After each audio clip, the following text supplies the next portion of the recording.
So you really feel in the book that Meghan is struggling for relevance. And you also feel that both of them were fantastically suspicious of the advisors in the palace. How treacherous was that palace hierarchy to negotiate for both Harry and Meghan? And I mean, at one point you talk about the Queen giving Meghan her most trusted advisor, Susan Hussey, but Susan Hussey was 80. So the idea that somehow there would be a real sort of relationship that felt modern is hard to imagine. So I guess what I'm asking is, was Meghan set up for success? Did she become too paranoid? Were the staff treacherous, or did they just choose to ignore actually pretty good advisors? All at once, really. I mean, actually, I think that the Queen and the palace set the Sussex up for a lot of success. I mean, the Queen gave her one of her most treasured patronages, which was patron of the National Theatre. What a fabulous thing for a former actress. I mean, a marvelous, prestigious patronage.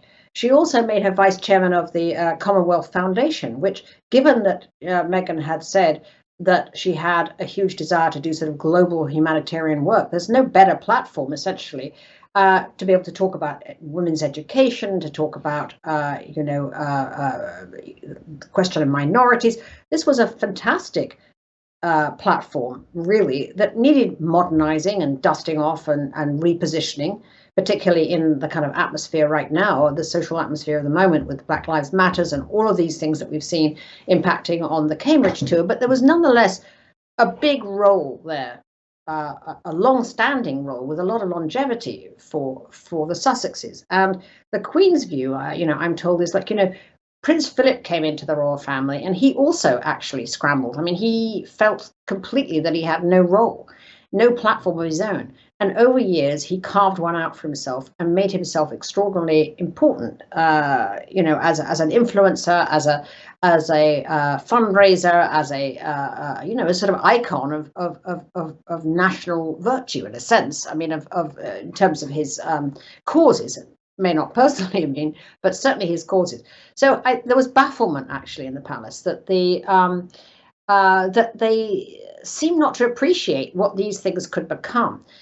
Were the palace advisors treacherous? I think that the palace is a snake pit. I think it always has been. I mean, I think it's like any crusty institution, whether it's the BBC or the New York Times or Buckingham Palace. It's a crusty, dusty place which has got quite a lot of viperish people in it. But, frankly, the communications team at Buckingham Palace, Kensington Palace, and indeed for the Sussex's own team, who they hired after all, were pretty impressive communications people and very smart. And actually, I think that they were able to hire anybody they wanted, essentially, to be their advisors. But they also had to listen to them. And I think that one of the problems was that they didn't really want to hear, they'd hear the advice and they didn't want the advice. I mean, they wanted to be able to have a commercial arm to their activities. That was the issue. That was the stumbling block. They saw, I mean, Meghan certainly saw the deals that were there to be made that they had to leave on the table because they were royals.